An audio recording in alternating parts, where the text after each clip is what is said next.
GKI Gunung Indah yang dikasihi Tuhan Yesus Kristus, jumpa kembali dalam Sapa Malam Gembala. Hari ini Rabu 15 Juli 2020 di edisi yang ke-75. Karena kita menyanyikan Kidung Jemaat 75 Raja Daud yang Agung. Ini juga fragmentasi Raja Daud yang nanti kemudian jatuh dalam dosa, kemudian bertobat. Di bait kedua dan bait ketiga. Nanti di akhir dari Sapa Malam Gembala ini kita menyelesaikan bait 2 dan 3 supaya utuh lagu ini karena hanya 3 bait. Nah, sahabat GKI Gunung Indah yang dikasihi Tuhan Yesus Kristus, apa kabarnya hari ini? Biarlah kasih karunia Tuhan menyertai saudara, dan biarlah kita semua boleh disiapkan untuk menyambut firman Tuhan di malam hari ini. Mari kita terlebih dahulu berdoa. Kita berdoa. Ya Tuhan Allah kami yang di surga, kami bersyukur untuk pemeliharaan-Mu. Dan malam hari ini kembali kami rindu untuk mendengarkan sabda-Mu. Tolong kami supaya pembacaan kami boleh mengarahkan kami mengenal arti, makna kehidupan. Bagaimana Tuhan memakai orang-orang benar bagi kehidupan orang lain. Biarlah kami juga boleh menjadi pelaku firman. Karena itu berfirmanlah Tuhan, anak-anak-Mu sedia mendengarkannya. Demi Yesus Kristus Tuhan. Amin. Pada malam hari ini, tema renungan kita adalah berjuang bagi kehidupan. Dan kita mendasarinya dengan Keluaran pasal 1 ayat 15 sampai dengan 22. Demikian firman Tuhan. Raja Mesir juga memerintahkan kepada bidan-bidan yang menolong perempuan Ibrani, seorang bernama Sifra dan yang lain bernama Pua. Katanya, apabila kamu menolong perempuan Ibrani pada waktu bersalin, kamu harus memperhatikan waktu anak itu lahir. Jika anak laki-laki, kamu harus membunuhnya. Tetapi jika anak perempuan, bolehlah ia hidup. Tetapi bidan-bidan itu takut akan Allah dan tidak melakukan seperti yang dikatakan Raja Mesir kepada mereka dan membiarkan bayi-bayi itu hidup. Lalu Raja Mesir memanggil bidan-bidan itu dan bertanya kepada mereka, mengapakah kamu berbuat demikian, membiarkan hidup bayi-bayi itu? Jawab bidan-bidan itu kepada Fir'aun, sebab perempuan Ibrani tidak sama dengan perempuan Mesir, melainkan mereka kuat. Sebelum bidan datang mereka telah bersalin. Maka Allah berbuat baik kepada bidan-bidan itu. Bertambah banyaklah bangsa itu dan sangat berlipat ganda. Dan karena bidan-bidan itu takut akan Allah, maka ia membuat mereka berumah tangga. Lalu Fir'aun memberi perintah kepada seluruh rakyatnya, lemparkan segala anak laki-laki yang lahir bagi orang Ibrani ke dalam sungai Nil. Tetapi segala anak perempuan biarkanlah hidup. Demikianlah firman Tuhan. Yang berbahagialah mereka yang setia mendengarkan firman Tuhan dan yang memeliharanya di dalam kehidupan hari lepas hari. Haleluya. Nah, sahabat GKI Gunung Indah yang dikasihi Tuhan Yesus Kristus, kalau ada sebuah soal pertanyaan cerdas cermat, ya, ini ada tambahan lagi untuk guru-guru sekolah minggu. Catat, ya. Siapakah nama bidan yang pernah disebut dalam Alkitab? Ya, bikin saja pertanyaan begitu. Siapakah nama bidan yang pernah disebut dalam Alkitab? Maka jawabannya ada 2. Mereka itu siapa? 2 itu. Yang pertama adalah Sifra dan yang kedua adalah Pua. Di mana dua-duanya adalah orang Mesir pada masa menjelang kelahiran Musa. Yang menarik dari keduanya, dari Sifra dan Pua ini adalah mereka menolak menjadi jahat. Mereka tidak mau membunuh bayi laki-laki orang Israel ketika persalinan sebagaimana kebijakan Fir'aun. Sekaligus bagi ibu bapak yang membaca di warta, tulisannya orang Mesir itu salah ya. Sekalian saya perbaiki. Orang Israel ketika persalinan mereka sebagaimana kebijakan Fir'aun, itu mereka tidak mau bunuh. Karena pastinya punya prinsip kebidanan. Apa prinsipnya? Itu adalah menolong persalinan. Seorang bidan itu menolong persalinan.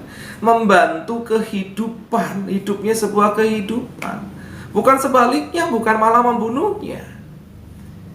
Dan prinsip ini sebetulnya adalah sebuah ciri takut akan Allah. Kenapa? Menjunjung tinggi kehidupan, bukan pembunuhan.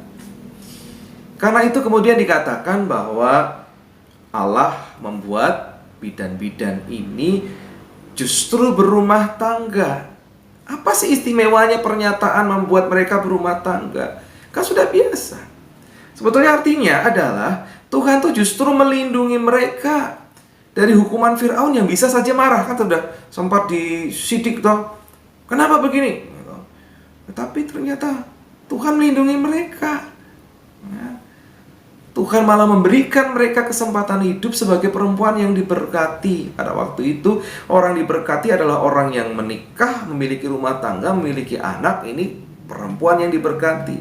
Jadi dengan kalimat membuat mereka berumah tangga, itu sebuah berkat yang diberikan oleh Tuhan kepada bidan ini. Bukannya kecelakaan maut buat mereka, tetapi berkat Tuhan yang melindungi dari kemarahan Firaun.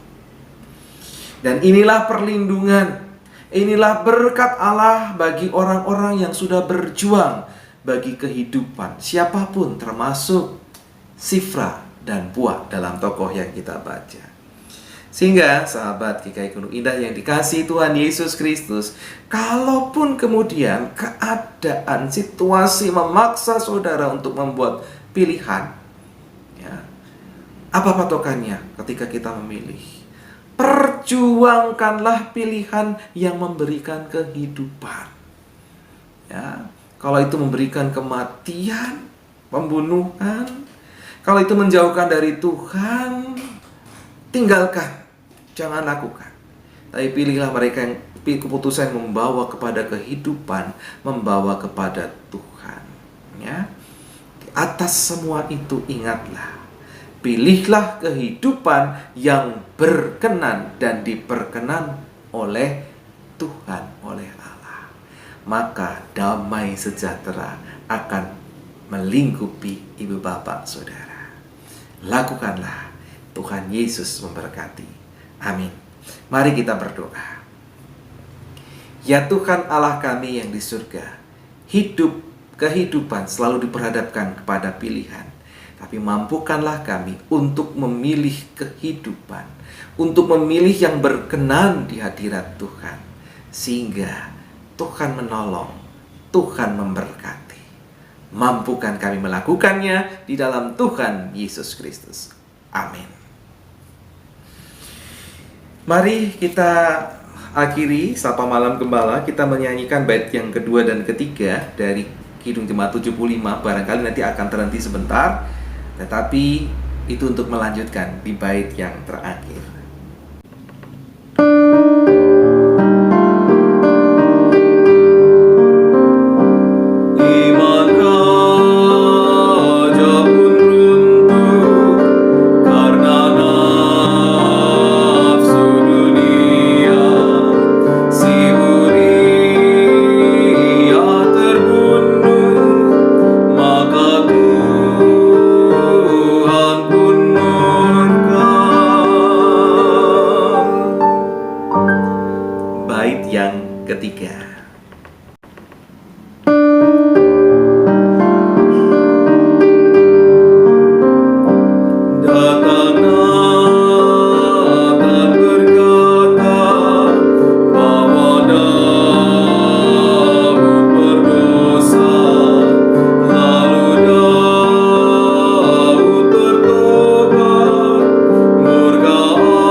Sahabat GKI Gunung Indah yang dikasihi Tuhan Yesus Kristus, murka Allah pun sirna. Tapi di ayat sebelumnya, bait sebelumnya, Allah pun murka. Kenapa Allah murka? Karena Daud itu memilih kematian, bukan memilih kehidupan. Sehingga butuh pertobatan bagi Daud untuk mendapatkan pengampunan dari Tuhan. Sekali lagi, pilihlah kehidupan, pilihlah yang berkenan di hadapan Tuhan, maka engkau akan mengalami sejahtera, bukan kemarahan Tuhan. Tuhan Yesus menolong saudara. Sampai jumpa di esok hari. Tuhan Yesus memberkati. Amin.